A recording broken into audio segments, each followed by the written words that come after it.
Eric Bard, Principal Investigator, Chief Scientist at Skinwalker for Secret of Skinwalker Ranch, and Derek Boggs in the green jacket out in the beautiful desert out there. Derek, you're with LiveView Technologies, correct?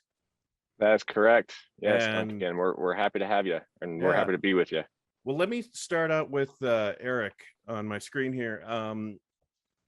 Eric, you guys with Secret of Skinwalker ended the season, and I'm not going to talk too much about the show, but a little bit. Ended the season last year on kind of a high-tech note, using a lot of equipment, the helicopter, magnetometers, getting some very strange readings. It seems, and you're currently shooting season 3, I believe. Are you continuing this high-tech approach to finding out the secret of Skinwalker Ranch? Certainly, well, science is part of our tool set, right? And Derek, your end of it is the technology with cameras, and specifically, at least on face value, security camera systems. What is it that LiveView brought to the table that these guys are able to use? Yeah, totally. Eric and LiveView, we were able to connect probably a year back from now, and what we're able to provide that they've never had access to is mobile surveillance, and completely off the grid. We don't need any power ran to us. We don't need any internet. It's completely 5G ran and completely solar powered or EFOI powered. So Eric and LiveView Technologies had a perfect niche for what we provide, and we're happy to provide those technology services to Eric and his team. And Eric, this technology being used there, it's not just for the show, not just when you're filming the show. It's something that's been set up 24/7. It's the silent eye in the sky, sort of. Sure. Yeah, not for the show, not at all. Not just rather for the show at all. It's essential that we have surveillance assets like the ones that we've put across the ranch, as well as these new ones from LVT, operating 24/7. We have no idea when this phenomenology that we see is going to show up and what the effects are going to be. So, the constant year-round vigil has now incorporated the LVT equipment, and it's going to stay up as long as they'll let us keep it on the ranch. Now, for either of you guys, let's talk numbers. What are we talking? Like, there's 6 cameras out there? Is there 6,000? What, in my layman's mind, I might think, why aren't there cameras everywhere rolling all the time? Or are there? Well, I don't know, Derek, do you want to speak to how many LiveView cameras we have out here? Yeah, and I've been fortunate enough to get on the ranch and help set up a few of those cameras. Eric can elaborate too, but as far as the LiveView technology that is on the ranch, there's probably 12 cameras. There's 4 total units. So you might have seen one of our units at a retail location, maybe a Kroger, Lowe's, Home Depot, Safeway. There are these small little trailers with solar power, then a tall 20+ foot mast that has cameras and all sorts of sensors on top. And so we've really looked at this as an opportunity to help Eric, instead of having to always monitor the cameras that he'll probably speak to as well, that they have plenty of cameras on the property. What we're able to do is really alert Eric when there is something that is an anomaly, whether that is of the supernatural or it's a perpetrator trying to get on the private. So that's the value that we bring is that autonomous piece. So Eric can sleep at night and not have to sit in front of a monitor all day. Yeah, I've done plenty of that. Since we got started in late 2016, we began kind of bootstrapping our way into a science program, really an observational science program, and started really with some very practical tools, prosumer grade things that we put out on the property with a relatively small footprint, just to see if we would observe the kinds of things that had historically been reported prior to our time on the ranch. And so, of course, the observational science program has grown. We've expanded our power and network footprint to include lots of hardwired systems. But that having been said, there are parts of the ranch that simply don't have all that infrastructure. And so with the LVT systems, we're able to put some pretty sophisticated tools that, as Derek said, are autonomous. They're very rugged. They're easy to deploy or to redeploy, meaning to move them if we need to. They're quick to bring up, and they have very little downtime, if any. I don't know if I've seen any downtime, quite frankly. And so this gets us a video surveillance and a security and safety presence in locations on the property where we would otherwise not be able to have any eyes at all. Eric, I think a good example of that is on the mesa itself. I don't know if you want to speak to that, and oh goodness, the challenges that we had getting a unit up that we thought we were going to have, but it ended up being relatively easy, and we were able to set something up in less than 30 minutes, probably getting it up the mesa. That's a spectacular example. I was thrilled to be able to get that unit up on top of the mesa, because actually in my mind's eye, that's exactly what I saw, is putting one of those effective systems right up there to let us see across the entire property from the top of the mesa. I wasn't sure how that was going to go. It was amazing that system, the way it basically folds up, was able to go up a fairly treacherous pathway and be deployed atop the mesa, where it now stands and is operating even as we speak. And to an earlier question, I might as well go ahead and speak at a little more technical level. One of the things that is really very helpful about that system and the other three on the property is that it not only gives us a very nice and very responsive visible light image of whatever the field of view happens to be, but we also have, in addition to that, to the one center camera that gives us the visible light, we have thermographic cameras on the left and the right that alert us to things that we may or may not be able to see with our eyes. And I was just going to ask you about that. Derek, you had mentioned sensors, and I was going to ask to see if is it just visible camera technology or more than that, and that kind of answers that.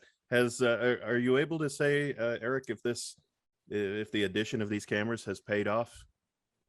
Oh, it certainly has. I mean, conventionally, these systems, as you know, are used in a security context.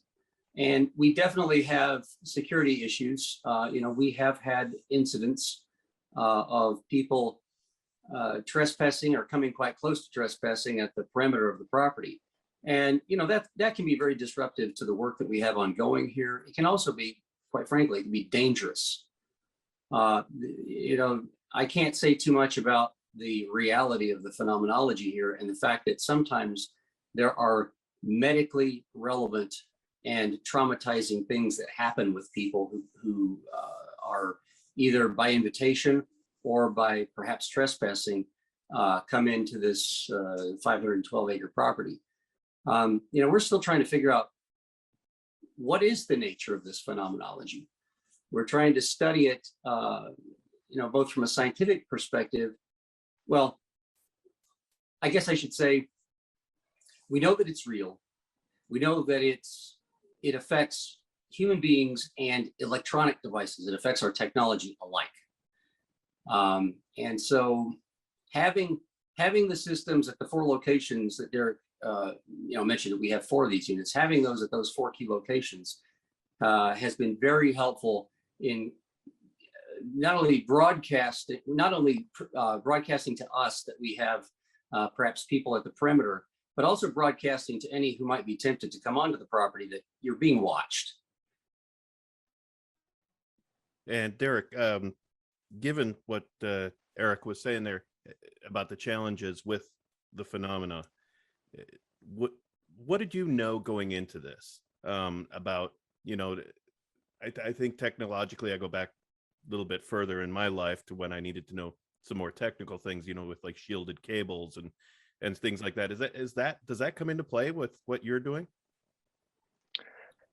coming into this, and what our role with Skinwalker Ranch was set to be was making sure that we were reliable for Eric, and making sure that our product does what it does for all of our other customers, which is just provide that cloud-based surveillance, having it be accessible 24/7, and just detecting anonymously what that customer is looking for. And so with Eric, we had some concerns, right, with Skinwalker Ranch and the issues that they've had with technology that Eric just spoke to, not working, failing. So we came into it very tentatively, wondering, hey, this is a true test of our rugged, remote, off the grid technology that we've used in national park settings, up in Yellowstone and other rough environments, but never to this caliber. So coming into this and this relationship with Eric and the team, we were very optimistic, but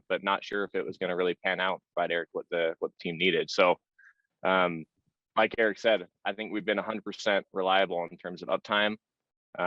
And we've been able to detect a few separate occasions that have happened, whether it's security or anomalies. But it's fun working with Eric and getting that scientific breakdown, because my background is definitely not Eric's background. We're here to just give him the eyes and the alerts that he needs, and then he can really diagnose it.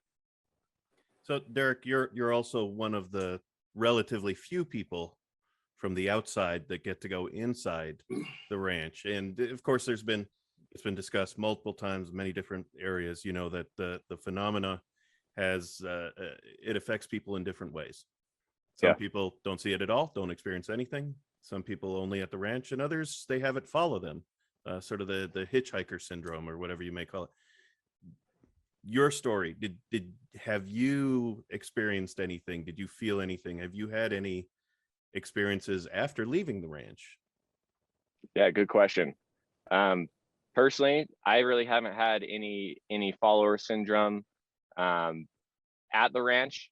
Definitely had butterflies entering the ranch, right? And being a fan of the show and the story and respecting it as well. As I was on the ranch, we were all things work all day long, setting up units and working with Eric and team to make sure that we were able to fulfill what they needed.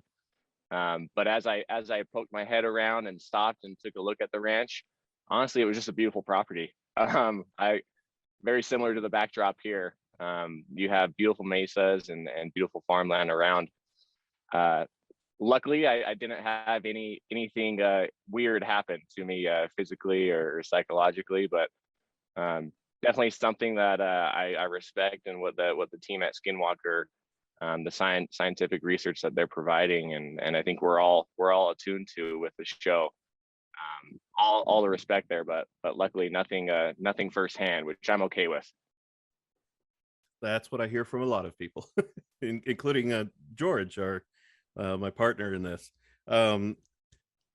Eric, yeah, like I was saying earlier, you're still shooting season 3, and like you were saying too, there's the TV side of it and just the 24/7, it's always there side of it. Are you currently at the ranch, or are you traveling? How does that work? Yeah, so I'm sitting in the command center. It's a bit of a mess. I apologize, but it's it's a working space, right? And I do see, just in happenstance, I do see a camera up there behind your left shoulder, at least as I look at it. Is that one of the live views, or is that just a separate system? That's actually a camera that I keep for bench testing. Some of the things I do involve creating devices that interface with cameras. Some of the camera systems that you can purchase allow for connecting various detectors and so forth to them, and so I'm exploiting that here on the bench. And it's worth mentioning, one of the things I'm looking forward to doing is integrating some of our observational science assets, whether they be electromagnetic measuring devices or seismic or infrasonic or something of that nature, into the LiveView platform, which does have certain potential, at least for doing that, for adding custom application specific hardware So that'll be interesting to explore once I have the cycles to dive into it. A question for either of you guys. Has there ever been any discussion or ability to live stream from the ranch, especially with this technology? Is that, either with Skinwalker specifically or separately, just with the technology? I did that. I set that up and did that just prior to the first season, the first broadcast. I actually ran that remotely, driving the cameras around from place to place, and people could just, I forget how it was broadcast. I want to say it was a YouTube event, but we've done live stream. We may do it again. And Derek, just on your end of it, does your technology does that system allow for that? Yeah, absolutely. And we've been in talks with Eric about it. As far as referencing the technology and being able to do it, we have point-to-point ubiquity systems. You can look at our mobile surveillance unit, as Eric was alluding to, a Lego-like device. We can add on all sorts of different custom technology to it, and we can be that central hub for an internet of things there. So yes, we do it for a lot of events that we provide security for, but also providing that live piece for people that aren't able to tune in. And you look at the world that we're in today and having to join almost everything remotely. It just provides that option for people to have a in-person experience. So definitely in talks with Eric about that, and what we've been able to do. So if that's something they ever seek out or want to explore, we're a partner that can provide it. All right, and just one last question, the easy one for Eric. Not sure what you can say, but do you have the secret yet? I think the secret has us. Oh, very nice. Good answer. Now, you guys, thank you very much for joining me, taking a few minutes on this early Sunday morning. And enjoy wherever you are and where you end up today. Stay safe. Thank you, as well. Duncan. Thank you.